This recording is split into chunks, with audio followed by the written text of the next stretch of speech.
नमस्कार, Amar Ujala the bonus में आप सभी का बहुत बहुत स्वागत है। मैं हूं आपका दोस्त हर्ष शर्मा। भारत में रिन्यूएबल एनर्जी यानी कि सोलर, विंड और ग्रीन पावर की जो थीम है पिछले कुछ सालों में शेयर बाजार का सबसे चर्चित इन्वेस्टमेंट थीम जो है वो बनकर उभरी है। गवर्नमेंट का क्लीन एनर्जी पर जोर, 2030 तक 500 gigawatt non fossil fuel capacity का लक्ष्य, बढ़ती बिजली की मांग और बड़े बड़े कैपेक्स प्लान ने इस पूरे सेक्टर में इन्वेस्टर इंटरेस्ट को काफ़ी ज़्यादा बढ़ाया है। लेकिन तेज दौड़ के बाद अब तस्वीर जो है वो बदलती हुई दिख रही है।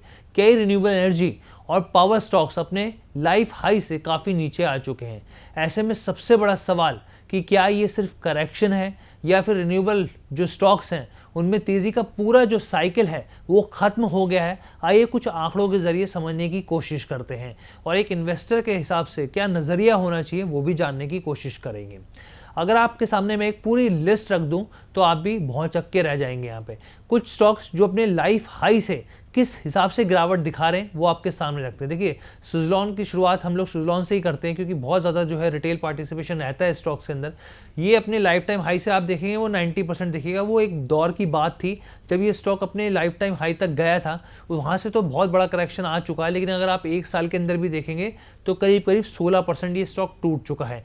अच्छी खासी जो है वो गिरावट आती हुई दिख रही है और अभी तक जो है स्टॉक वापस जो रिकवरी होनी चाहिए वो उस हिसाब से देखने को नहीं मिली। रतन इंडिया पावर, बहुत सारे इन्वेस्टर्स जो हैं यहाँ पर भी फोकस करते हैं। अपने आप लाइफ टाइम हाई से देखेंगे 82% जो है वो नीचे है। ओरिएंट ग्रीन की बात करेंगे 80% ये स्टॉक क्रैश हो चुका है। आईएनएक्स विंड की बात करेंगे 71% अपने लाइफ टाइम हाई से 71% नीचे है। वारी रिन्यूएबल की बात करेंगे 71% जो है अपने लाइफ टाइम हाई से ये नीचे हो चुका है। आप देखिए केपीएल 63% अपने लाइफ टाइम हाई से ये क्रैश हो चुका है। यहाँ पे सोलर वर्ल्ड की बात करेंगे करीब करीब 60% टूट चुका है अपने लाइफ टाइम हाई से। अगर आप देखेंगे केपीआई ग्रीन को आप उठा के देख लीजिए, यहाँ पर भी निवेशकों को बहुत ज़्यादा नुकसान झेलना पड़ा है। 59% अपने लाइफ टाइम हाई से जो है ये नीचे ट्रेड करता हुआ दिख रहा है। ओरियाना पावर की बात कर लीजिए, लगभग यही स्थिति है। ये स्टॉक भी बुरी तरीके से क्रैश हुआ। अडानी ग्रीन की बात कर लीजिए, करीब 56% ये टूटता हुआ दिखा है।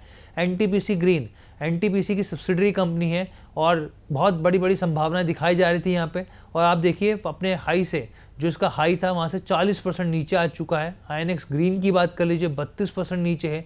जेएसडब्ल्यू एनर्जी की बात करें तो करीब करीब 30% ये स्टॉक जो है वो क्रैश हो चुका है। वारी एनर्जीज़ को देख लीजिए 30% की गिरावट है यहाँ पर। प्रीमियर एनर्जीज़ की बात कर लीजिए, ये भी अपने हाई से 30% नीचे आ चुका है। सबसे पहले अब आप ये समझिए कि ये गिरावट की वजह क्या है यहाँ पर, और हर बिजनेस का जो एक साइकिल मानी जाती है, क्या यहाँ पर सवाल ये है कि क्या रिन्यूएबल एनर्जी की ये जो पूरी साइकिल है ये फिलहाल के लिए ख़त्म होती दिख रही है। अगर आपके मन में ये सवाल है तो फिलहाल के लिए ये स्थिति नहीं दिखती। क्यों नहीं दिखती? क्योंकि देखिए सेक्टर के कई बड़े प्लेयर्स अभी भी कैपेसिटी बढ़ा रहे हैं और अर्निंग में ग्रोथ दिखा रहे हैं।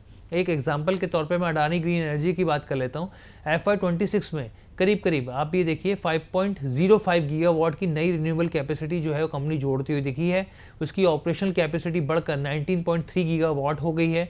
FY26 में पावर सप्लाई रिन्यूएबल रेवेन्यू के हिसाब से देखेंगे तो 22% ये बढ़ता हुआ दिखा है, करीब करीब 11,602 करोड़ पर। और पावर सप्लाई एबिटा भी देखेंगे तो 23% बढ़कर 10,865 करोड़ पर आ गया है। Q1 FY27 में भी अगर आप देखेंगे तो अडानी ग्रीन की जो ऑपरेशनल कैपेसिटी है वो 27% बढ़कर 20 गीगावाट तक पहुंचती हुई दिखी है। इसका मतलब साफ है कि इंडस्ट्री का बिजनेस अपॉर्चुनिटी अभी भी जो है वो बड़ा होता हुआ हॉरिजन जो है वो देखने को मिल रहा है। लेकिन हर रिन्यूएबल स्टॉक्स का जो शेयर है वो अगर शेयर प्राइस की बात करेंगे तो उसी हिसाब से उसी स्पीड से जो है वो बढ़ता हुआ नहीं दिख रहा। फिर इतने शेयर क्यों गिरे हैं? यहाँ पे इतने बड़ा जो नंबर आपको दिख रहा है वो गिरावट की वजह क्या है? अपने 52 वीक हाई से भी देख लेंगे तो आपको बड़ी गिरावट साफ तौर पे देखने को मिलेगी। इसके पीछे कई कारण हैं, उन्हीं कारणों को समझने की कोशिश करते हैं। देखिए, अर्निंग में कमजोरी साफ तौर पर ये दिखाता है, और या फिर कहें कि जो इस तरीके से उम्मीद थी उस हिसाब से जो है ग्रोथ आती हुई नहीं दिखी है, उसका साफ तौर पे इम्पैक्ट देखने को मिला है। स्टॉक मार्केट में सिर्फ ये नहीं देखा जाता है, समझने वाली बात यह है कि कंपनी प्रॉफिट कमा रही है या फिर नहीं कमा रही। मार्केट ये भी देखता है कि प्रॉफिट कितनी तेज़ी से बढ़ रहा है और आगे कितनी तेज़ी से बढ़ सकता है। कंपनी के मार्जिन्स बढ़ रहे हैं या फिर घट रहे हैं। उदाहरण के लिए मैं आपको एक एग्जांपल सुज़लॉन के देता हूँ। Q1 के जो नतीजे आए उसमें रेवेन्यू 22% बढ़ा, लेकिन कंसोलिडेटेड नेट प्रॉफिट जो है वो करीब 6% गिर गया है, यहाँ पर 305 करोड़ के आसपास आ गया। ऐसी स्थिति में बिजनेस ग्रोथ अच्छी होने के बावजूद मार्केट वैल्यूएशन पर सवाल साफ तौर पर उठ सकते हैं। यानी कि अगर स्टॉक पहले ही बहुत तेज़ी से बढ़ चुका हो और उसके बाद अर्निंग उस पर जो है वैल्यूएशन को जस्टिफाई ना कर पाए तो करेक्शन आना लाजमी सी बात है। वहीं दूसरा एग्जांपल देख लीजिए आप, आईएनएक्स विंड को देख लीजिए। आप अगर इसके रिजल्ट्स को देखेंगे, चाहे आप प्रॉफिटेबिलिटी को देख लीजिए या रेवेन्यू को देख लीजिए, सब जगह पर डिप देखने को मिल रहा है। और मैं बार बार कहता हूँ यही चीज़ कि कंपनी या फिर स्टॉक तभी बढ़ता है जब नतीजे आते हैं यहाँ पे, क्योंकि ये खुराक होती है यहाँ पे। और नतीजे साफ तौर पे जो है डिसअपॉइंटमेंट आते हुए दिखे हैं तो उसका जो है रिपरकशन साफ तौर पे आपको देखने को मिल रहा है।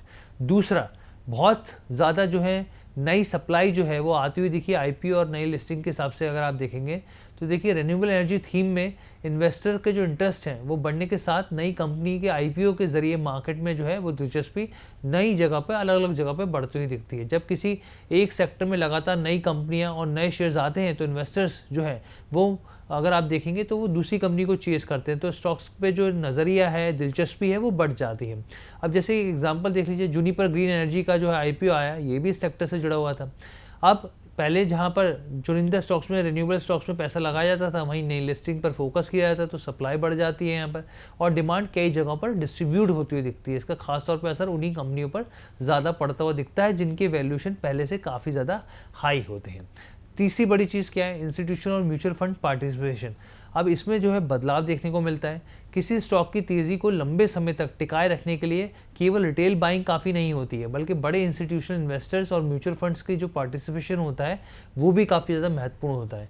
अगर आप इंस्टीट्यूशनल बाइंग की स्पीड अगर आप देखें तो कम होती है या फिर फंड जो है प्रॉफिट बुकिंग करते हैं तो जो हाई बीटा वाले और मिड कैप और स्मॉल कैप रिन्यूएबल स्टॉक्स होते हैं उनमें करेक्शन ज़्यादा आता हुआ दिखता है। दिलचस्प बात यह है कि मार्च अप्रैल 2024 के आसपास एनर्जी और पावर फोकस म्यूचुअल फंड्स में काफ़ी तेज़ी यहाँ पर देखने को मिली थी। अप्रैल 2024 में एनर्जी एंड पावर जो बेस्ड म्यूचुअल फंड्स हैं उन्होंने एक महीने में औसत करीब 8.5% का रिटर्न दिया था और पिछले एक साल में कैटेगरी का अगर आप एवरेज रिटर्न देखेंगे तो 56% तक निकलता हुआ आया था। यानी कि उस समय सेक्टर में इंस्टीट्यूशनल और रिटेल इंटरेस्ट जो है वो दोनों काफ़ी तेज़ी से मजबूत होता हुआ दिख रहा था। चौथा पॉइंट, सेक्टर फंड्स जो है वो लॉन्च होते हुए दिखे थे।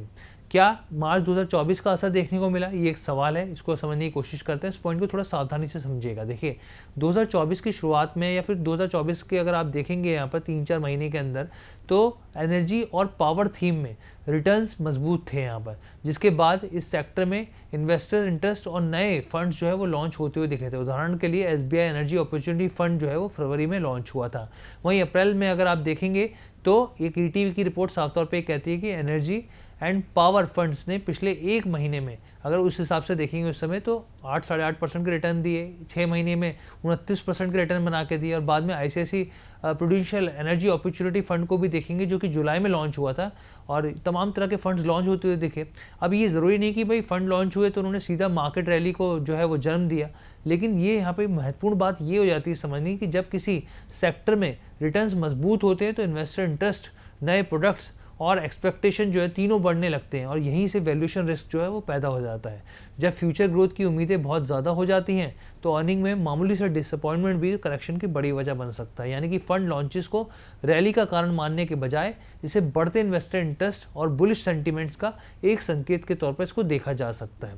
इसके अलावा अगला कारण पहले से ही बहुत बड़ा जो है रनअप शायद देखने को मिला था, ये भी एक महत्वपूर्ण कारण हो सकता है। किसी स्टॉक की वैल्यूएशन अगर पिछले कुछ सालों में बहुत तेज़ी से बढ़ जाती है तो आगे की ग्रोथ का जो बड़ा हिस्सा है पहले की स्टॉक प्राइस में शामिल हो सकता है। ऐसे में कंपनी का जो अच्छा प्रदर्शन करे फिर भी स्टॉक जो है वो गिर सकता है या फिर एक रेंज में फंसा रह सकता है। क्यों? क्योंकि देखिए मार्केट को अच्छे रिजल्ट्स नहीं बल्कि एक्सपेक्टेड रिजल्ट्स होते हैं उससे ज़्यादा उम्मीद होती है कि अभी आपने जो परफॉर्म किया वो तो ठीक है लेकिन आगे की गाइडेंस क्या रह सकती है, और गाइडेंस भी बहुत बड़ी भूमिका निभाती है यहाँ पे रिजल्ट्स के साथ साथ। और यही वजह है कि रिन्यूएबल स्टॉक्स में केवल ये देखना साफ तौर पे पर्याप्त नहीं होता कि कंपनी का जो सेक्टर अच्छा है या नहीं है, ये देखना ज़रूरी होता है कि वैल्यूएशन कैसी है, अर्निंग कैसे रहे, आगे की गाइडेंस कैसी रही, वैल्यूएशन सपोर्ट कर रहे हैं नहीं कर रहे हैं। और लेकिन खास तौर पे स्टॉक एक जैसा नहीं होते सारे रिन्यूएबल स्टॉक्स, इस चीज़ को भी आप ध्यान रखिएगा। सबसे ज़रूरी बात, जैसे मान लीजिए सुजलॉन की बात है, आईएनएक्स विंड की बात है, वारी एनर्जीज की बात है, अडानी ग्रीन है या फिर एनटीपीसी ग्रीन है या फिर ये छोटे रिन्यूएबल स्टॉक्स हैं, वो एक बास्केट जैसे नहीं होते कि एक ही बास्केट में आप भर लीजिए इसको। ये बिल्कुल एक नज़रिए से देखना बिल्कुल ठीक नहीं होता, क्योंकि model, business model, balance sheet, order book, cash flow, debt और प्रॉफिटेबिलिटी सब कुछ अलग अलग होती है। उदाहरण के लिए सुज़लॉन की बात करूं अगर मैं, जून 2026 में कंपनी ने बताया कि वो विंड फोकस कंपनी से आगे बढ़कर विंड प्लस सोलर बेस यानी कि बैटरी एनर्जी स्टोरेज सिस्टम समेत इंटीग्रेटेड रिन्यूएबल एनर्जी प्लेटफॉर्म बनना चाहती है। कंपनी 2031 तक 15 गीगावाट ऑर्डर बुक और साथ ही 70 gigawatt renewable asset under management का जो है वो एम्बिशन लेके चल रही है। वहीं अगर आप वारी एनर्जीज की बात करेंगे तो Q1 FY27 में देखेंगे तो 7,932 करोड़ का क्वार्टरली रेवेन्यू और 890 करोड़ के आसपास का प्रॉफिट आफ्टर टैक्स जो है वो रिपोर्ट किया था। मॉड्यूल प्रोडक्शन में कंपनी ने बहुत ही शानदार नंबर पेश किए, इसलिए हर स्टॉक का जो है वो स्थिति अलग होती है। लाइफ टाइम हाई वो किस आधार पे बना रहे हैं, कैसे वो आगे बढ़ रहे हैं, उसको देखना ज़रूरी होता है यहाँ पे। अब इन्वेस्टर होने के नाते आपको क्या देखना चाहिए, अगर कोई भी इन्वेस्टर है इन स्टॉक्स में, अगर करेक्शन के बाद अगर वो अपॉर्चुनिटी तलाश रहे हैं तो उनको 5 चीज़ें ज़रूर देखनी चाहिए। पहला, अर्निंग ग्रोथ किस तरीके से है, रेवेन्यू और एबिटा किस तरीके से बढ़ रहे हैं, यहाँ पे पहली चीज़ हो गई, यहाँ पे बढ़ भी रहे हैं या नहीं बढ़ रहे हैं। दूसरी चीज़, order book, future business visibility जो दिखाती है वो कितनी मजबूत है। तीसरी बात, कैश फ्लो, प्रॉफिट सिर्फ अकाउंटिंग प्रॉफिट है या फिर कैश भी यहाँ पे जनरेट करता हुआ दिख रहा है, ये चीज़ ज़रूर फोकस करनी चाहिए। चौथा चीज़, डेट, एक्सपेंशन के लिए कंपनी कितना कर्ज ले रही है, इस चीज़ को ज़रूर समझिए। 5वां पॉइंट, वैल्यूएशन, स्टॉक गिरने के बाद भी क्या वैल्यूएशन महंगा तो नहीं हो रहा है, क्योंकि अगर 70% गिरा हुआ स्टॉक ज़रूरी नहीं कि वो सस्ता हो। अगर अर्निंग भी उसके अनुपात में है, गिर रही है, उसके हिसाब से गिर रही है, तो स्टॉक अभी भी महंगा हो सकता है। बॉटम लाइन अगर आप समझने की कोशिश करें तो रिन्यूएबल एनर्जी का लॉन्ग टर्म स्टोरी अभी भी देखिए ख़त्म होती हुई नहीं दिख रही है यहाँ पे, क्योंकि भारत रिन्यूएबल कैपेसिटी को लेकर भारत जो है जिस तरीके से पावर यहाँ पे मांग बढ़ती हुई दिख रही है पावर को लेकर, तो वो काफ़ी ज़्यादा इंपॉर्टेंट हो जाता है। लेकिन जो तमाम फंडामेंटल्स है उस पर आप फोकस कीजिए। उम्मीद करते हैं आपको ये पूरी जो बातचीत है वो पसंद आई होगी। फिलहाल के लिए मुझे इजाज़त दीजिए। बहुत बहुत धन्यवाद।